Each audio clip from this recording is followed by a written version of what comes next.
Don't turn that dial because you are in the right place for all your racing updates and racing fix for the off season. You are within the marbles, whether it's on your podcast platform or on the Unhinged Sports Network. We welcome you to this episode, a very special episode.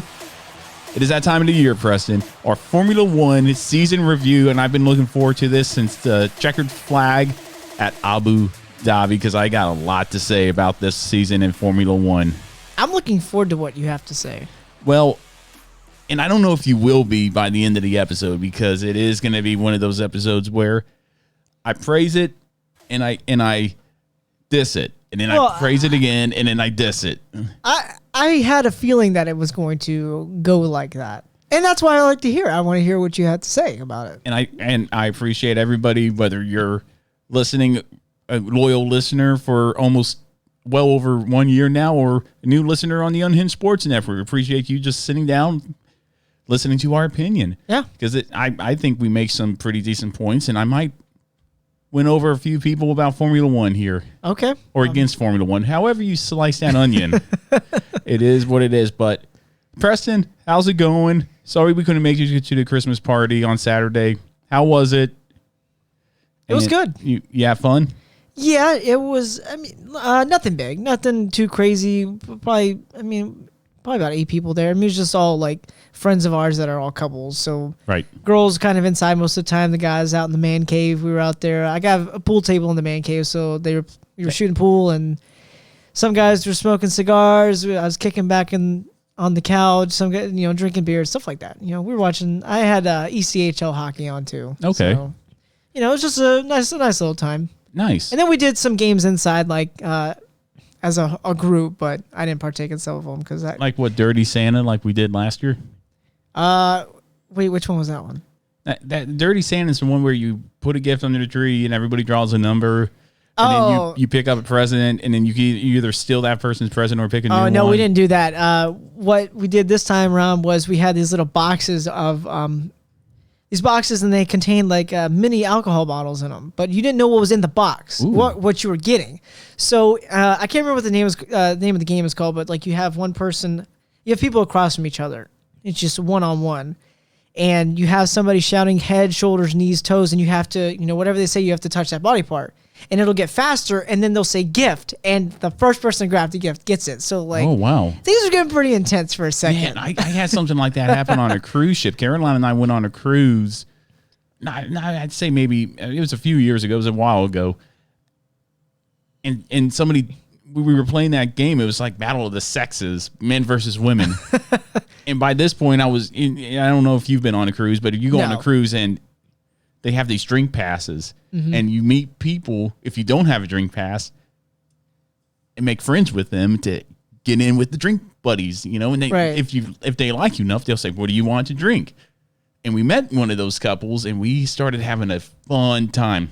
And so I was alcohol courage and said, yeah, I want to play this game. So I go up there, high five all the guys. Yeah, we're going to win. And it was like, you have to say hip, hip. And if the guy running it, the MC, said hip, hip, you say hooray. If he says hooray, you say hip, hip. And when he's going faster and faster, and I'm already drunk, I'm like waving to my wife, hey, in front of thousands of people. I'm doing good. I'm doing, and then he went, and then he went hip, hip, and then I went, and he said hip, hip, and I went hip, hip, and I went, oh. And in front of everybody on the cruise ship. And I was just like, oh no. And then he said ship. We're on a ship. We're on a ship. And then my wife was so mad, man. She's like, I can't believe you just said that. I'm like, babe, I'm like 5 beers in and then 3 mixed drinks in. I've gotten like a lot. It was like, you can't blame this one on me. We'll never see these people again in my life.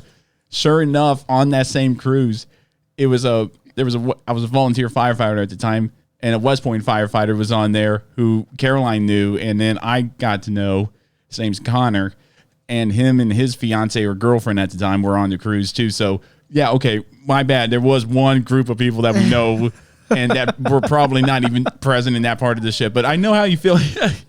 Yeah, that was fun, man. But I'm glad you're doing well, man. How's the rest of your life? The rest of life is good. Just take it day by day. Take it day by day, man. Yeah, okay. Well, that's awesome, man. Got a lot to cover today. We got a Formula One season review, and like I said, man, been looking forward to this since the checker flag at Abu Dhabi. It's going to be a fun, interesting one, I feel, but we do have some news, and we're going to go ahead and cover the news real quick before we get into anything else. I only got one piece. I don't know if you have any, but we'll get into the news and go from there. And the one piece piece of news that I have, it's actually from a couple weeks ago. Auto Club Speedway will not host a race in 2021. It will be replaced by the Daytona Road Course for the second race of the season. So Daytona back-to-back, oval, and then road course. Preston, how do you feel about that? Because I'm not really a big fan of the Daytona Road Course. I'm not a big fan of road courses in general. But Auto Club not doing it. It's because of the COVID-19. California is shut down. They're not opening back up. How do you feel about that? I'm upset about it, honestly. Yeah. California is probably one of my favorite tracks that they go to. I don't know what it is about it. I mean, when I would race a lot on the Xbox in terms of like the NASCAR game, I would race California quite a bit. I really enjoy the layout of California. I think Auto Club Speedway is a really good track, and that's why I think it's one of my favorite ones. And with them not being on the schedule next year, I can understand it, I guess, because of the whole COVID thing. But I mean, putting Daytona Road Course there, I guess it makes sense logistically. Since it'll just be good. But I mean, I don't know. You're having a super speedway car, and then you're gonna have a road course car. Well, still gonna have to. There's really no such thing these days as a speedway car, a super speedway car, and a road course car anymore. There's usually the same thing, as far as I know. But I hear what you're saying. I don't know. The Daytona Road Courses. I don't know. It didn't really impress me too much. And road courses for me in general aren't the best. No. I know a lot of fans are screaming for them.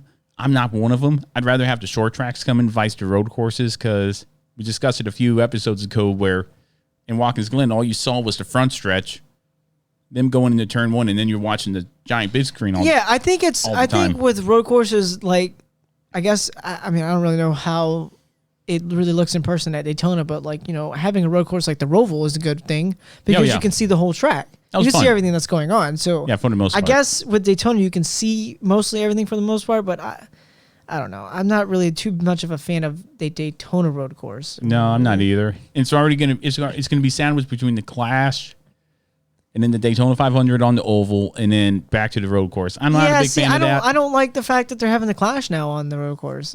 After we got to see the road course, I'm just like, I don't think it's going to be fun with the Clash, because now you're talking like half of the field. Right.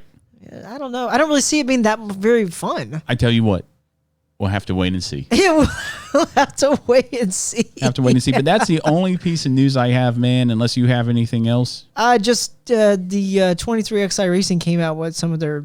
Dr. Pepper. That's a big one. Dr. Pepper, DoorDash and McDonald's were ones, Columbia Sportswear too. And I even saw something that said, Bubba has no one else to blame if he doesn't do well. Yep. Not that he could have blamed anybody else. No, yeah. But it's going to be interesting. We talked about that. Bubba has only but to blame himself if he doesn't do well.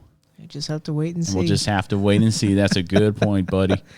Well, what we're going to do before we get into our Formula One season reviews, take a break and hear a ad read from Fanatics, who is the partner of the Unhinged Sports Network, and all purchases from the link at inthemarbles.net will help them out and help us out as well. Yeah. So if you got any last minute shopping to do before Christmas, so we'll go ahead and roll into that. This is In the Marbles, and we'll be right back with our Formula One season review. Hey, race fans, want more In the Marbles content? Make sure to subscribe below and check out our videos over here